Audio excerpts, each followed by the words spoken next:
আজ হলো মকর সংক্রান্তি। সেই উপলক্ষে আজকে কি পিঠে বানিয়েছিলাম চলো তোমাদের সাথে শেয়ার করা যাক। একে একে সমস্ত পিঠের রেসিপি তোমাদের সাথে আমি শেয়ার করব। প্রথমে আমি নারকেল কুড়িয়ে নিয়েছিলাম, এর মধ্যে আমি দিয়ে দিচ্ছি অর্ধেক পাটালি গুড়। পাটালি গুড়টা আমি ভালোভাবে নারকেলের সাথে মিশিয়ে নারকেলের একটা পুর তৈরি করে রেখে দেব। এরপর আমি চালের গুঁড়ো নিয়ে নিয়েছি 2 কাপ মতন। এবার এর মধ্যে আমি নেব গুঁড়ো দুধ। তোমরা চাইলে লিকুইড দুধও ইউজ করতে পারো, গুঁড়ো দুধের স্বাদটা একটু বেশি ভালো লাগে। গুঁড়ো দুধের সাথে আমি চালটা ভালোভাবে মিশিয়ে নিচ্ছি। এখানে কিন্তু আমরা ইউজ করব গরম জল। গরম জলে এই চালের ডোটা সুন্দরভাবে সফট হয়। আমি অল্প অল্প করে গরম জল দিয়ে দিচ্ছি আর অল্প অল্প করে চালের সাথে মিশিয়ে নিচ্ছি। তোমরাও অল্প অল্প করে জলটা দেবে, বেশি করে দিলে কম বেশি হয়ে যেতে পারে। আমি অল্প অল্প করে জল দিয়ে ডোটা রেডি করে নিচ্ছি। এই দেখুন কি সুন্দর নরম তুলতুলে ডোটা হয়ে গেছে। আমি এখন 10 মিনিট ঢাকা দিয়ে রেখে দেব। 10 মিনিট পরে চলে এসেছি। এই দেখুন ডোটা কি সুন্দর সফট হয়েছে। এবার হাতে সাহায্যে তালুর সাহায্যে ভালো করে গোল আকার দিয়ে নিয়েছি। এবার সাইডটা আস্তে আস্তে করে টিপে এরকম করে গোল একটা বাটির মতন করে নিতে হবে। এই আগে যে আমরা নারকেলের পুরটা রেডি করেছিলাম, এবার সেই নারকেলের পুরের কাজ একটা চামচের সাহায্যে মাঝখানে নারকেলের পুরটা দিয়ে মুখটা বন্ধ করে দিতে হবে। এই পিঠে তৈরি করার একটা সাঁচের বাটি পাওয়া যায়, সেটা সাহায্যে করতে পারেন, আরও সহজ হবে। আমার কাছে সেই সাঁচটা নেই, তাই হাতের সাহায্যে করছি। এবার মুখটা এরমভাবে টিপে দিতে হবে। দেখতে কিন্তু বেশ সুন্দর লাগবে।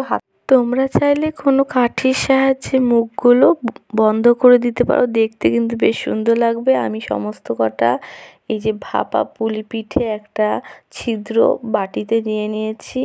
এখন ভাপ দেওয়ার জন্য কড়াইতে জল বসিয়ে দিয়েছি। জলটা গরম হলেই এই যে পুলি পিঠে যেগুলো বানিয়েছি ভাপের জন্য কড়াইতে বসিয়ে দেব। উপর থেকে ঢাকনা দিয়ে দিতে হবে যেন ভাপটা ভালোভাবে পুলি পিঠের পরে আর পুলি পিঠেগুলো সুন্দরভাবে ভিতর থেকে সিদ্ধ হয়ে যায়। এই দেখো অনেকটা ভাপে অনেকটাই সিদ্ধ হয়ে গেছে। এবার আমি ছাদে চলে এসেছি কাঁচি পোড়া পিঠে করতে, আর এরপরে চিতই পিঠেও করব। কাঁচি পোড়ার জন্য একটা মাটির পাত্রে আমি তেলগুলো বুলিয়ে দিচ্ছি। প্রথমবারে তেল দিতে হয়, তারপরে তেলটা না দিলেও হয়। তেল না দিলে এটা লেগে যেতে পারে, এর জন্য প্রথমে তেল দিয়ে নিয়েছি সেই পাত্রে। এইবার চালের গুঁড়ো, লবণ, গরম জলের একটা ব্যাটার তৈরি করেছিলাম শিপোড়া করার সাথে বসিয়ে দিয়েছি। এইদিকে আমার ভাপা পুলি পিঠেও হয়ে গেছে খুব সুন্দরভাবে। আবার ছাদে চলে এসেছি। এইদিকে দেখছি মা জাল দিচ্ছে। কাঠের উনুনে পিঠে করার স্বাদই একটা আলাদা। এখন তো সবাই গ্যাসে ওভেনে পিঠে বেক করছে, কিন্তু এই যে কাঠের উনুনে এই যে চিতই পিঠে, এই চিতই পিঠের রেসিপিও তোমাদের সাথে এই ভিডিওতে শেয়ার করব। চালের গুঁড়োটা দেওয়ার পরে এর মধ্যে গুড় দিয়ে দিয়েছি, কোরানো নারকেলও দিয়ে দিয়েছি। এবার ঢাকা দিয়ে বন্ধ করে রাখবো। এবার একটা পাত্রে সামান্য একটু তেল দিয়ে নিয়েছি। এবার করব পাটিসাপটার ব্যাটারটাও সেম, চালের গুঁড়ো, গরম জল, সামান্য একটু লবণ, চাইলে একটু দুধ দিতে পারেন, এতে স্বাদটা আরও সুন্দর হয়।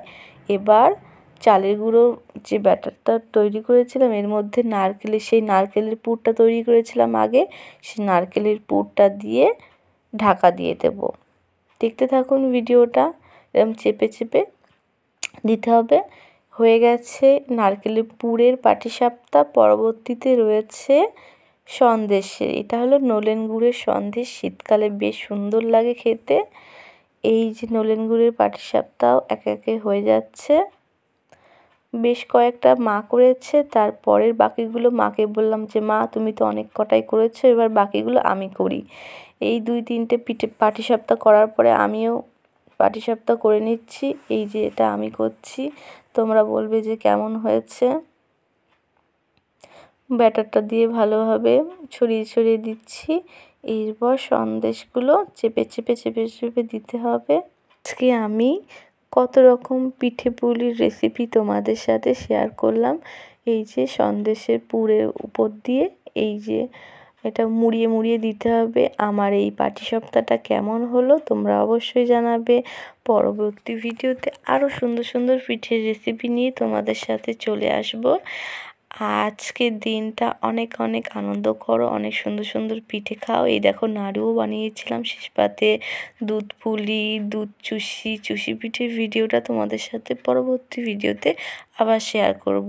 পুরো ভিডিওটা তোমাদের কেমন লাগলো একটু জানিও। একটা লাইক কমেন্ট করে পাশে থেকো সবাই।